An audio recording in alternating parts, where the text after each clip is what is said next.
All right, here's an update on Salt and Peppa and Spinderella. Remember, she used to be the DJ for the group. Well, she's no longer.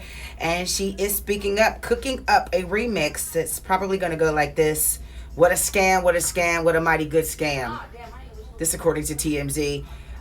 No, the Jasmine brand actually. Spin filed a lawsuit against her group mates of nearly 35 years, claiming the screw job started when the Best Of album that was released in 99 claimed that she was promised 1/3 of the royalties for that record, and even got a phone call telling her that she'd be getting 125,000, but she never got it. According to documents obtained by TMZ, this was just the beginning. Spin says that she also got cheated when Salt and Peppa excluded her from that VH1 TV show based on the group's rise to stardom. In that lawsuit, she says that she was promised 1/3 of the group's fee for the show, and even though she got an occasional guest spot, she was paid way less than 1/3. Even worse, she says she got zero compensation for their appearance at the Billboard Awards back in 2018. Give this girl her money. It's Spinderella. Like, come on. Give her money. Damn. That's a scam. Like, that's not cool. Madonna is still right on this Tupac thing. Her love letter that she received from Tupac, it's now up for grabs. Big bucks they're expecting. According to TMZ, Madonna's infamous love letter from Tupac has been sitting on the shelf for a long time, but an auction wants to sell it. She wants to block it, finally hitting the block. All conflict and legal threats just coming out the woodwork. It made headlines that have inflated the value because it's expected to fetch a fortune, according to the website. Tupac wrote a breakup letter when he was in prison. It was handwritten and signed. It was a note, and now it's going up for auction through a memorabilia company called Gotta Have Rock and Roll. The opening bid is $100,000.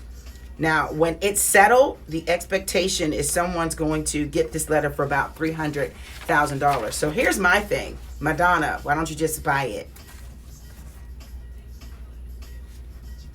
JaRul has been cleared of all fraud claims with the Fyre festival scandal. He can finally breathe a sigh of relief. The rapper, who was accused of his alleged involvement in promoting a high-profile music festival that never happened, has been freed from fraud claims. This was in a class action lawsuit over that Fyre festival.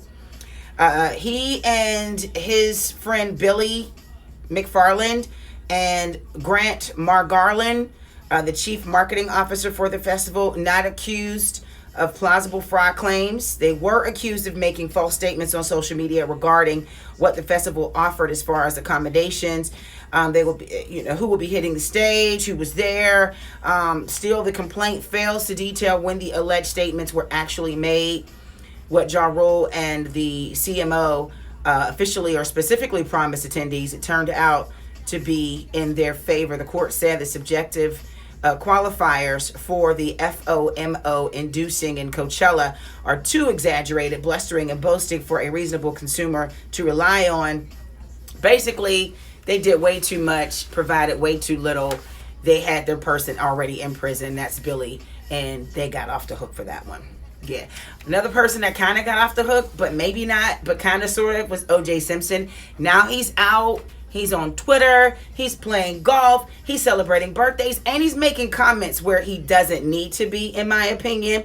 So he was out playing some golf, and someone asked him about the Colin Kaepernick concern about the Nike controversy, the latest controversy with Nike pulling their 4th of July special edition flag sneakers off. Because Colin Kaepernick says it's just a situation with, the whole Black Lives Matter and police brutality, blah, blah, blah. Well, O.J. Simpson has something to say. He's sharing his thoughts. He says, I say, don't let the negative win. As far as I'm concerned, that flag represents the burden of America. In the clip, Simpson is going out golfing. He says, 33rd. Okay. He said, despite the ups and downs in his life, he's thankful because God has allowed him to stay in good spirits and positive. That's tough to do today. And with all the haters on the internet and cable TV spouting their negative opinions on just about anything, he went on to reference a quote that says, opinions aren't fact, but at least it's a possibility. I don't think that he needs to make comments on anything right now. I don't think he's slam Colin Kaepernick. I just don't think that he should answer any questions regarding anything because it's a soundbite, something for us to talk about in the media.